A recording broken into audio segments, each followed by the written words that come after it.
Olá, meu nome é Fernando Nani, eu sou membro do Núcleo de Via Aérea Difícil do Hospital das Clínicas da Faculdade de Medicina. Esse é o Dr. Fernando Chulucchi, também membro do Núcleo de Via Aérea do Hospital das Clínicas da Faculdade de Medicina da USP. Nós vamos falar sobre intubação traqueal em pacientes COVID e eu gostaria que o Dr. Fernando inicialmente nos colocasse a situação que a gente vive hoje em dia na intubação dos pacientes COVID. Bom, obrigado, Nani, obrigado pessoal pelo convite. A gente está falando um pouco desse tema porque a gente espera que mais ou menos 5% dos nossos pacientes que tiveram infecção com Covid vão precisar de um suporte intensivo em UTI, e desse mais ou menos 70% a gente espera que tenha algum tipo de necessidade de ventilação mecânica. Então a gente está pensando em algo que seja altamente prevalente, então necessidade de intubação dos pacientes do coronavírus, e que muitas vezes essa intubação precisa de mais duas tentativas. A gente tem algumas dificuldades esperadas, né, porque é uma via aérea mais fisiologicamente difícil, então um paciente que não está saturando muito bem e a urgência relativa do procedimento, a necessidade do paciente, acaba aumentando a dificuldade de quem vai fazer o procedimento, no caso o intubador, que acaba exigindo mais habilidade motora do próprio médico que vai fazer. Então, a nossa ideia é tentar organizar para diminuir um pouquinho a proximidade de pessoas com o paciente. Então, a gente vai sempre falar, revise os cuidados de EPI do seu instituto, muito cuidado com a desparamentação. A gente vai pedir para minimizar as pessoas. Então, a gente quer um médico mais experiente possível, sempre para tomar a frente da intubação, um segundo auxiliar, de preferência médico, que saiba ajudar a manipular a via aérea. Se houver um terceiro componente que possa ajudar a gente a administrar as drogas, eventualmente fazer uma transição com a quarta pessoa que a gente espera que esteja numa área mais morna, que a gente possa manter um material de suporte para ajudar a gente quando precisar acesso à via aérea, que não obrigatoriamente precisa ser contaminado no primeiro momento que a gente for abordar. E aí, com isso, a gente minimiza a exposição de equipe para todo o procedimento, e aí a gente espera que isso dê melhores desfechos, né? Com relação à preparação, a gente sempre tem que lembrar de pedir os materiais antes. Então a gente sempre vai pedir o ventilador, que geralmente demora um pouco mais para ser disponibilizado para o nosso paciente. A gente vai pedir o monitor do paciente, vai pedir um capnógrafo para poder testar, e lembrar sempre de ter um acesso venoso confiável. Idealmente, sempre que a gente tem tempo, a gente tem que estabilizar clinicamente os outros parâmetros do paciente. Então, hipotensão, eventualmente dor, algo que a gente consiga melhorar para o paciente ter a melhor experiência possível. Lembrando que muitos desses pacientes, provavelmente você será o último médico a ver eles ou ter a oportunidade de conversar com o paciente. Em relação aos materiais, sempre tentar montar kits já prévios ao atendimento desses pacientes para justamente diminuir a chance de falhas. Então, videolaringoscópio ou laringoscópio, fio guia, tubos de diversos tamanhos, clamp para os tubos, fio bugie, material de resgate, filtro EPA ou outros materiais que sejam necessários para o atendimento desses pacientes.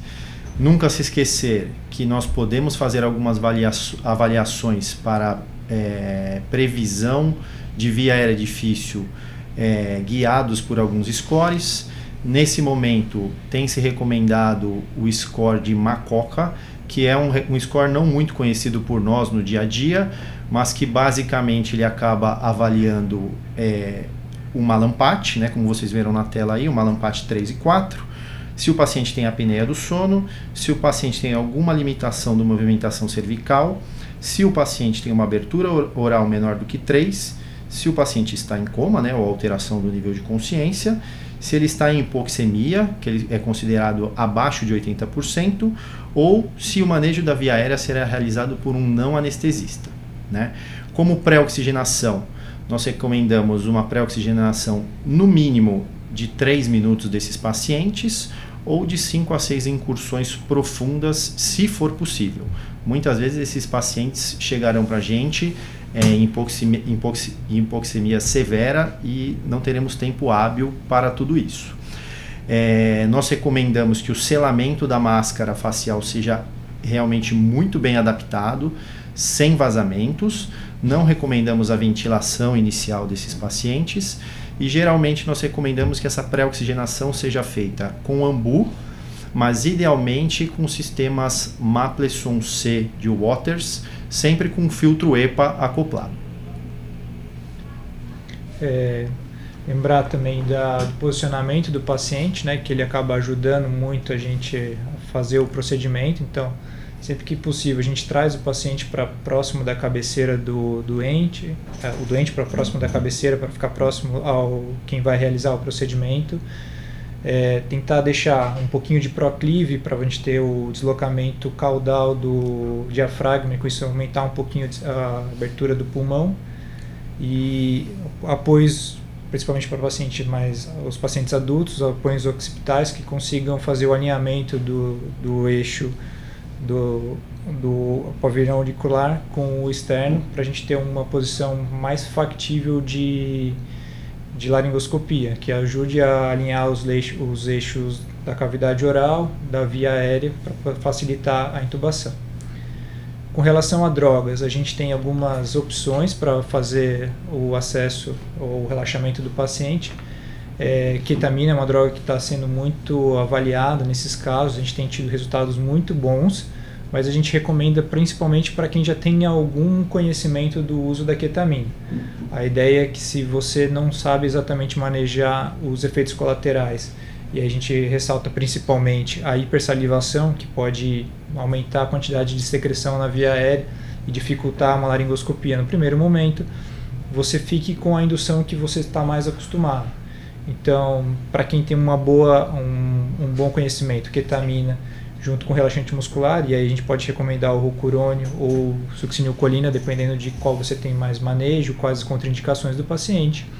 Caso você não tenha o domínio sobre isso, a gente recomenda uma dose de lidocaína com fentanil, aguardar o tempo do fentanil para fazer a ação, geralmente 3 minutos, seria o tempo da pré-oxigenação, igual foi feito. E aí a gente faz uma indução, geralmente a gente recomenda o etomidato pelo menor risco de hipotensão, e o bloqueador neuromuscular, né? Então, ou succinilcolina ou o rocurônio. Lembrar sempre de dar o tempo da ação do bloqueio neuromuscular antes de fazer a força da laringoscopia, para a gente não forçar a lâmina do laringoscópio contra as estruturas da via aérea do paciente, e aí com isso a gente melhorar a visualização sem risco de machucar. Logo que a gente visualizou a via aérea, a gente vai sempre tentar ir a primeira vez já com fio guia para ter a melhor tentativa desde a primeira vez. Passou a via aérea, a gente vai tirar o fio guia, clampear o tubo para evitar a saída de secreção e de aerolização que está vindo proveniente da via aérea, e a gente vai testar direto com o ventilador do paciente, evitando o AMBU, para não ter uma segunda desconexão do sistema. E aí, padrão ouro para checagem, sempre capnografia. Caso não seja possível, aí a gente volta para a ausculta, né? No caso de falha da intubação orotraqueal, nós teremos outros vídeos que explicarão o fluxo de atendimento dos pacientes em via aérea difícil, que serão abordados esses outros temas. Gostaria de agradecer a presença de todos. Obrigado, pessoal.